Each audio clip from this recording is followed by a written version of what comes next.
কার্গোর sector থেকে বাংলাদেশ একসময় বড় অঙ্কের রেমিট্যান্স পেলেও দীর্ঘদিন চট্টগ্রাম বিমানবন্দর এবং পোর্ট থেকে পণ্য খালাস বন্ধ রয়েছে। এছাড়াও ১.৫ থেকে ২ বছর আগের পণ্যও এখনও খালাস করা হয়নি, এমন অভিযোগ আমিরাত ও মধ্যপ্রাচ্যের কার্গো ব্যবসায়ীদের। মাঝেমধ্যে কিছু দেশের পণ্য খালাস করা হলেও অনেকাংশেই এটিও ছিল অনিয়মিত। এছাড়া এগুলোতে পচনশীল পণ্য রয়েছে বলেও দাবি তাদের। ২-৩ দিন ৪ দিনের মধ্যে যে ব্যাগেজগুলো বাংলাদেশে পৌঁছে যেত, আগের মতো আমি আশাটাই করি। কারণ যদি আমি জিনিসটা দিলাম একটা দোকানে, ওইটা যদি আপনার ১০ দিন ১৫ দিন ফেলে থাকে, বাংলাদেশের যে পরে থাকে, যদি এটা ক্লিয়ারেন্স না হয়, তাহলে তো অনেক জিনিস আছে নষ্ট হয়ে যাবে। এসআরওতে যেটা লেখা আছে কাস্টমসের এসআরওতে, ওই এসআরও অনুযায়ী কিন্তু আমরা মাল পাঠিয়েছিলাম। কিন্তু এই মালামাল আজকে ২ বছর ধরে আটকে আছে। আমরা এখনও এই মালামাল ডেলিভারি আমাদেরকে দিচ্ছে না এবং এই মালামাল আমাদের মালামালগুলো আমাদেরকে দিচ্ছে না। এই কাজটা করেছে কে, সেটা হচ্ছে এনবিআরের চেয়ারম্যান, সাবেক চেয়ারম্যান মিলে এবং Chattogram custom house commissioner Foyzur Rahman সাহেব মিলে, ওদের যোগসাযোগে আমাদের এই প্রবাসীদের মালামাল নিয়ে কিন্তু হয়রানি। আমাদেরকে বলে আমরা রেমিটেন্স যোদ্ধা। আমরা কীরকম, আমাদেরকে হাওয়া, আমরা একটু এখানে আবেগ, এই মালের উপর আমাদের আবেগ জড়িয়ে আছে। আমরা পরিবার পরিজনকে বলেছিলাম যে কিছু মাল পাঠিয়েছিলাম এবং আত্মীয়স্বজন যাদের জন্য পাঠিয়েছিলাম তাদেরকে বলেছিলাম, এখানে অনেক আবেগ জড়িয়ে আছে। প্লাস এখানে অনেক পচনশীল মালামাল রয়েছে, যেগুলো ফুড আইটেম, চকলেট, দুধ, ট্যাং এবং ইত্যাদি, খেজুর, এগুলো নষ্ট হয়ে গেল অলরেডি। এগুলো নষ্ট হয়ে গেছে। এগুলো আমরা এখন যদি আমাদের মালামালগুলো ২ বছর পরেও যদি আমাদেরকে ফেরত দেয় সরকারে, তাহলে আমরা অন্তপক্ষে আমাদের কাপড় চোপড়গুলো পাবো। পার্শ্ববর্তী দেশের তুলনায় কার্গো খরচ বেশি হওয়ার সত্ত্বেও নির্দিষ্ট সময়েও বেশি সময় নিত পণ্য পৌঁছাতে। এরপরও সিন্ডিকেটের হস্তক্ষেপের কারণে ব্যবসায়ীরা দেউলিয়া হওয়ায় প্রবাসীরা এ কর্মে আগ্রহ হারিয়েছে। সম্ভাবনাময় এ খাতে এখন বিনিয়োগ করাটাও যেন অনিশ্চয়তা মনে করছে অনেকে। অথচ এই সেক্টরটিতে প্রবাসীরা নিজেদের প্রতিষ্ঠিত করার পাশাপাশি সৃষ্টি করতে পারে অসংখ্য কর্মসংস্থানের। কার্গো যদি সজল হয়, প্রথমে হলো যারা এখানে বিজনেস ওপেন করেছিল এরা তো অনেক লোকসান বা লসে পড়ে গেছে।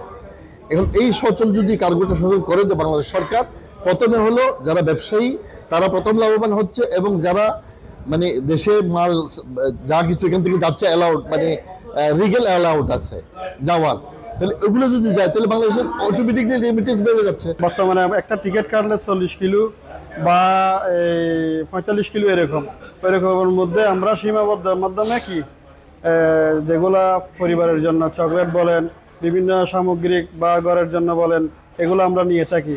তবে তার মধ্যে যারা বিশেষ করে মুরব্বী মানুষ আছে, হুইল চেয়ার আছে, তারপর বাচ্চাদের জন্য বাইসাইকেল আছে, তারপর কিছু স্কুটি আছে যেগুলোর সাইজে একটু বড়, ওই সাইজের বড় হওয়ার কারণে যাওয়ার সময়, প্রবাস থেকে যাওয়ার সময় ১-২ বছর পর যারা এখান থেকে যায় প্রবাসী, তারা ওই কার্টনের ভিতরে কি নিতে পারতেছে না। তো এটা নেওয়ার জন্য আমি বর্তমান সরকারের প্রতি দৃষ্টি আকর্ষণ করতেছি।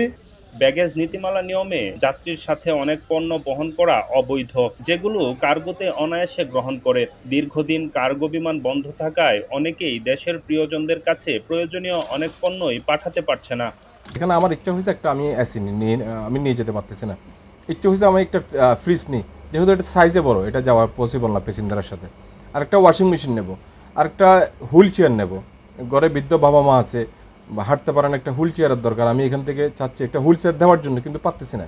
এই যে আমাদের প্রবাসীদের আবেগ জড়িয়ে আছে এই মালামালের ভিতরে, এই দুঃখটা কে বুঝবে? বোঝার মতো কি কেউ আছে? আমরা রেমিটেন্স যুদ্ধ, আমরা দেশকে অনেক দিচ্ছি, সব সরকারই স্বীকার করেছে আমরা রেমিটেন্স যুদ্ধ, আমরা দেশ আমাদের রেমিটেন্সের উপর অবকাঠামোতে দাঁড়িয়ে আছে। কিন্তু আমাদের কি শুধু এয়ারপোর্ট হয়রানি? আমাকে আমার কার্গোর মালামালা হয়রানি। আমি যাওয়ার সময় কিছু মালামাল নিয়ে গেলাম পরিবারের পরিজন, যাওয়ার সময় সাথে ওখানে হয়রানি, ওই মাল চেকিং, বিভিন্ন ধরনের আমাকে প্রশ্ন করা হয়, জেরা করা হয়। আরে ভাই, আমি দেশকে প্রতিনিয়ত আমরা প্রবাসীরা দিচ্ছি, কিন্তু দেশের থেকে আমরা কি নিলাম? দেশ আমাদেরকে কি দিয়েছে? আমি সরকারের কাছে অনুরোধ জানাবো যেন অতি সহসার জন্য আমাদের কার্ডটা চালু হয়। আমরা যেন দ্রুতের সাথে অতি সহসার জন্য আমরা আমাদের ফ্যামিলির জন্য আমরা এখান থেকে যা কিছু পারি, চকলেট, দুধ বা আমাদের বাচ্চার জন্য, মায়ের মা বাবার জন্য হুইল চেয়ার, এগুলো যেন আমরা তাড়াতাড়ি পাঠাতে পারি। দীর্ঘদিন আটকে থাকা কার্গোর পণ্য ছাড়িয়ে নিতে না পারায় স্থানীয় C&F এজেন্টদের হতে হয় ক্ষতির সম্মুখীন।